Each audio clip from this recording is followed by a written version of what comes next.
Breaking news po mga kababayan, nako po, Senador Marcoleta naglabas po ng malupit na birada dito po kay Tito Soto at kay Ping Lacson na tila iba ang direksyon ng kanilang mga investigasyon, na tila itong mga nabanggit na mga diskaya save by the bell na. At ang kanilang pinagtutuunan ng pansin ay ang Senado. Mga kababayan, ito po, Kong Barsaga, si Kiko, nabanggit din ni Senador Marcoleta dito sa pagbatikos kay Martin Romualdez na kung meron mang iimbestigahan dito si Speaker. At nabanggit din si Tito Soto na nagagamit si Mayor Vico. Kaya mga kababayan, sunog lahat kay Marcoleta. Ito po.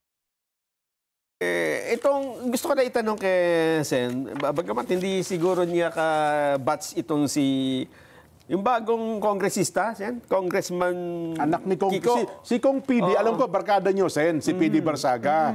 Ngayon yung kanyang anak mukhang gumuguhit ng pangalan ngayon sa Kongreso. Si Mark, yung Mark Kiko, Francisco. Nabalitaan ko nga. Kumalas sa majority party. Yung coalition. At ngayon, ay siyang nagsasabi na kung merong dapat investigahan dito sa flood control, walang iba kundi si Speaker Martin Romualdez. Sen. Oo. O bakit yun? Ayaw paniwalaan ng aming Senate President. Galing doon, di ba? Yun ang sinasabi ko, kailangan mapansin ng tao. Pagka yung testimony nanggagaling sa House, tiwalang-tiwala siya doon. Pagkagaling sa amin, Senado ito Siya yung Presidente, di ba dapat sana? Doon mo makikita sana yung pagmamalasakit merong pinangalanan. Wala man lang sinabi na sana wag naman silang magpakadalos-dalos sapagkat tayo po ay meron pong sinusunod na due process. Kung hindi ko mo sinabi nila na merong dawit na kasama namin ay ganun-ganun na lang. Tingnan din po natin kung anong pinagmulan nun. Meron ba siyang sworn statement na kagaya ng ginawa dito sa Blue Ribbon? Dapat, yun ang gusto kong makita Paano magiging, alimbawa, kung ako siya, paano magiging voluntary? Nung siya nandun na, nasa custody na Samantalang yung diskaya, walang custody yun. Voluntary nilang nilabas yun. Ito, nasa pag-iingat na nila, kaya nga nakapag-request na dito na lang po ako, natatakot po ako doon sa kabila. Bakit niya papayagan yung ganong klase na request? Kaya kinakatigan niya yung House of Representatives Voluntary kaya ang paggawa ng isang tao sa panahon na siya nakapiit na? Ang Monday, nagiging manhid day. Nakita nyo po ang pagkakaiba po ng isang Senador Marcoleta at isang school bukol. Itong si Senador Marcoleta na batikang abogado, 20 years or 40 years na abogado. Marami nang pinanalo itong si Senador Marcoleta na mga kaso. Itong si school bukol, hindi siya yung astang ewan ko ba mga kababayan, hindi ko feel itong si Tito Soto kasi mukhang may protector of the realm na sinasabi ng mga netizen na pagkagaling po sa labas, halimbawa Kongreso ang binabanggit, hindi niya pinapakinggan mga kababayan, tila bulag po siya. Pero pag ang direksyon po Senado, ang bilis pa sa 4:00. Yan po ang sinasabi ni Marcoleta na dapat maging patas siya, hindi yung kung ano na lang yung mabanggit niya, kung ano yung magustuhan niya, yun na yung gusto niya mga kababayan. Kailangan maging ka dito, maging neutral ka. Ikaw pala yung hindi neutral Sinasabi mo si Marcoleta hindi neutral, ikaw din naman pala hindi neutral. Ikaw yung nakikita ngayon na may sabi nga kanina ni Marcoleta, protector ng Kongreso. Tignan nyo mga kababayan, ikaw pala ang protektor ng Kongreso. So pag Kakay Diskaya, hindi mo pinapaniwalaan. Pero pag galing kay Bryce Fernandez or Hernandez na tinutukoy ang mga senador na nadadawit, Jinggoy, Villanueva, Chis Escudero, ang bilis mo pa. Ang bilis mong gumalaw. Pero pag ang tinutukoy Kongreso Martin Romualdez, para kang para kang malamig pa sa bangkay Mga kababayan, niluluto mo ang investigasyon na ito. Ikaw yung may kinikilingan dito, Tito Soto. Sabi na rin ni Marcoleta yan, mga kababayan. Hindi naman na malaman ng bawat isa sa amin na hindi kami yun o kung kami yun. Totoo po. Kailangan ilabas yun. Kasi kapag ka natukoy doon, talagang patutunayan na lang, wala silang sinasanto, walang kinikilingan. Kung kapwa daw po ninyo, Senador, ang matatamaan, dapat lumutang din daw po yun sa investigasyon ng Senado. Kaya nga ako yan, welcome ko yan. Kaya lang, ang nangyayari, bakit pagka papuntang Senador, yun ang gusto nilang anuhin. Bakit doon sa kabila, protektado naman lahat yung mga congressmen, wala nang pinatatawag dito. Hindi pa mabuti yan ay isang magandang development. Kung talagang meron nga, bagamat wala naman akong ibig sabihin nito, maaaring nagpunta lang yung tao, baka naman nagdala lang ng pansit. Obligasyon daw po yung dala-dala. Makikita natin. Malay mo naman. Dito mga kababayan, binibigyan agad ng conclusion na nagdala daw ng obligasyon, nagdala ng pera. Nakita lang sa CCTV na pumasok sa Senado, meron agad daw dala-dalang pera.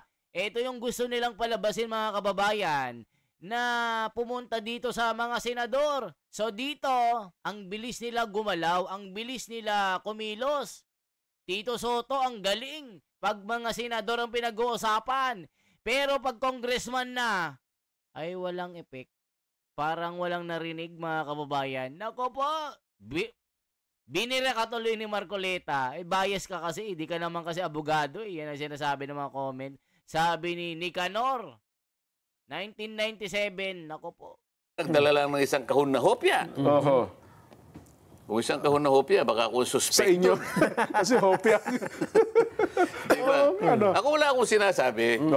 Kaya lang, sila yung medyo maano yung isip, di ba? Tingnan natin kung anong klaseng obligasyon. Opo. Noon pong Lunes, isa sa mga pumunta doon ay si Congressman Toby Chanco.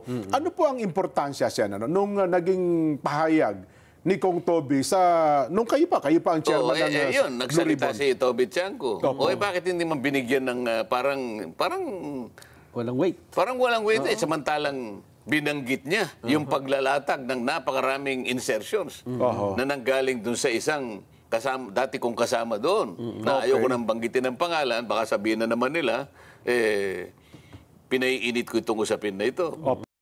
Kita nyo mga kababayan, ang dami pong binanggit ni Toby Chanco, pero walang bigat. Hindi nila pinapansin, pero pagka-kongreso na ay ang senador na sila Joel Villanueva, sila Escudero, dito sa kay Jinggoy, abay ang bibilis nila mga kababayan. Pero pag sa kongreso, nakapikit yung mga mata nila. Yung kanilang pandinig, akala mo mga bingi. Yan ang sinasabi ni Marcoleta dito. Pero sa dami ng paglalatag na yon, kahit sabihin pa nilang, hindi naman na-release Hindi issue yung hindi na-release. Opo. Paano? Kinontrol talaga doon sapagkat may kaugnayan sa pagpapapirma ng impeachment yun. Magarugtong ho ba yun? Ngayon, kapag sinuma mo lahat, 2 probinsya lang 13.8 billion Oo nga po. Bakit hindi ba natin bibigyan ng ano yun? Bakit hindi nila ipatawag yung taong binanggit ni Congressman Toby? Ba't hindi nila ipatawag doon? Bakit nila pinoproteksyonan? Sinabi nga niya, patawag ninyo kanya si Representative X. Opo. Siyang higit sa lahat ang makapagpapatunay, makapagbibigay ng liwanag dito sa pinag-uusapan natin kasi ayaw nila akong bigyan ng data. Siya naman ay, siya yung head ng isang komite na siya ang tumalakay dito sa mga bagay nito. Tingnan mo, puro cover up eh. Pero ang gagawin naman, invitation lang naman sa no? Gaya na si Toby, mukhang, paano ba napansin kong Toby? Paano ba siya napunta ng... Inimbita ko. Hindi ko siya sinampina, conscious of the interparliamentary courtesy. Yes po, pero kasi kayo umiram na gano'n. Yung iba naman, pinasampina ko, katulad ni Mayor Magalong at saka si Governor Dolor ng Mindoro. Ay, si Governor Dolor, dumating. Opo. Kaya lang, si Mayor Magalong, pinangangatwiran niya na para pag gusto niya sabihin, hindi kaya yung battleground ng Senate. Nasa Kamara daw puso niya. Alam kong ako'y iimbitahin eh. Dito mga kababayan, makikita nyo dito, hindi nga ito pinapansin itong si Kiko Barsaga. Sabi dito, ayan hindi pinapansin ni Tito Soto itong si Kiko Barsaga na kinakalaban si Martin Romualdez. Na sinabi ni Tito Soto na ginagamit daw ni Kiko Barsaga si Mayor Vico para magpasikat. The Romualdez issue is incomparable with Vico Soto investigation. I firmly believe that Mayor Vico is good, honest man that is doing what is best for his city and country. But Tito Soto, closeness with Romualdez is limiting his option for investigation. Kiko Barsaga, Congressman of the 4th District of Cavite. Kita nyo po mga kababayan? Diba? Mukhang may kinikilingan nga itong si Iskul Bukol. Ano masasabi nyo dito? Mga kababayan. Ng Kamara. Doon daw niya gusto humarap. Kaya gusto kong humarap doon. At kung para hindi naman maging parang... Unparliamentary, parang gano'n. Para hindi ma-preempt ang sasabihin ko o ma-preclude ang action ng mga taong gumawa ng kaaliwaswasan. Para hindi ma-preempt. Gusto niya doon. Hindi mo na ako... Sa Senado. Tinanong ko naman. Pakitanong nyo nga ako sa Kamara kung siya'y naimbitihan na. Mukhang ayaw din po, Sen. Nung siya'y magbigay ng ganung pahayag, wala pa naman palang imbitasyon. Samantalang ako nakasabpina na. Tama. Sabi ko, hindi naman natin siya pipilitin. Baka naman sabihin niya, may pilitan dito. Bahala ng tao ang humusga sa kanyang aksyon. Yun naman ang sinabi ko. Totoo naman yun eh. Ngayon po, Sen, ay gawa na yung executive order para buuin yung ICI, Independent Commission on Infrastructure. Ang aywan ko, itama nyo kami, Sen. Parang ang direksyon kasi ngayon, kapag ka nabuo na ito, may kapangyarihan siya, mukhang sapat naman yung kapangyarihan, parang ang trajectory ngayon, pag nabuo na ito at may mga tao na, pwede ba tumigil na muna yung mga mag-iimbestigang iba pa? Stand a chance to win a DeLonghi appliance. Just buy, scan, and submit. Yan mga kababayan, may binubuo na pong independent committee. Ito yung independent commission na mag-imbestiga dito sa flood control. Ano sa tingin nyo, credible ba ito mga kababayan? Mag-comment nga po kayo. May credible ba itong mga investigasyon nila? Ano sa tingin nyo mga kababayan? Kayo nga pong mag-comment dyan. Anong masasabi nyo po dito mga kababayan? Kayo nga pong mag-comment. I-comment nyo nga po mga kababayan yung sinasabi dito. 'Di ba? Anong masasabi nyo mga kababayan? I-check nyo nga po kung anong masasabi nyo dito.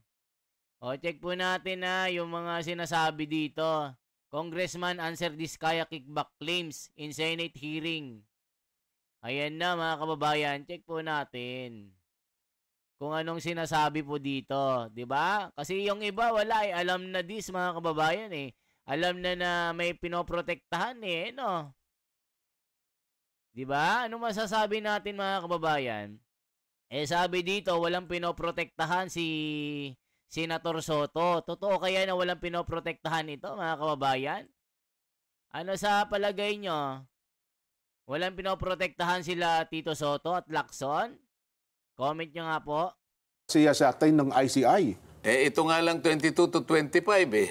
Oho. Mahigit ng 9,000 ano eh. Yun ang tinukoy ng Pangulong Ngayon, Bongbong. Ngayon magre-review ka na pabalik na 10 years. 10 years, opo. Baka sa 100 taon siguro baka matapos nila yan.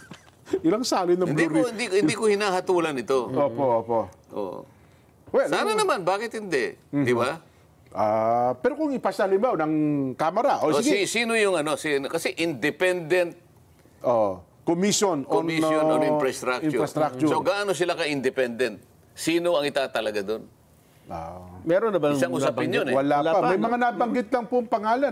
Sino? Nag-alala nga ako yung Tony Carpio. Mukhang sabi ko, mukhang Independent yun. hindi daw politiko, pero mukhang hindi independent at iwan ko lang po Mas politiko sa iyo yun eh. Nga po. Di ba? Tapos yung isa ata nabanggit, parang umatras, hindi raw, dinicline niya. Yung Ang Bernas ba yun? pinag-uusapan kasi natin, independent eh. Yun na nga po. Meron kang kakayahan na gumitna. Sino? Sino itatalaga mo doon na masasabi mong nakakagitna ka, na objective ka, may probity, Sa kasalukuyan, independent-minded? Sino? Palaisipan nga sa Pangulo yan. Sige, independent ka. Kailangan competent ka. Ayan. Anong naintindihan mo sa technical na paglalatag ng mga flood Sa control? construction, nga po. Sige, may independent ka, competent ka, patriotic ka ba? May nabanggit Kaya na... kailangan tingnan natin kung sino talaga ang... baka naman kapag katapos-tapusan para lamang makapagtalaga tayo dyan. Talagang binet lahat. Pagka pala ganito ang ating kakailanganin para sa ganitong klaseng undertaking, dapat pala lahat ng ating maitatalaga rito. May mga pakpak. Malaanghel po yun. Malaanghel dapat. Mahirapan tayo maghanap niyan. Kasi nilagyan ng nilagyan ng modifier independent. Naka-specific po doon, nakalagay. Sinasabi ko sa iyo. Commission. Sa isang tingnan natin. Wala pang binabanggit ng mga pangalan sa 3 daw yan. Isang chairman at saka 2 vice chairman.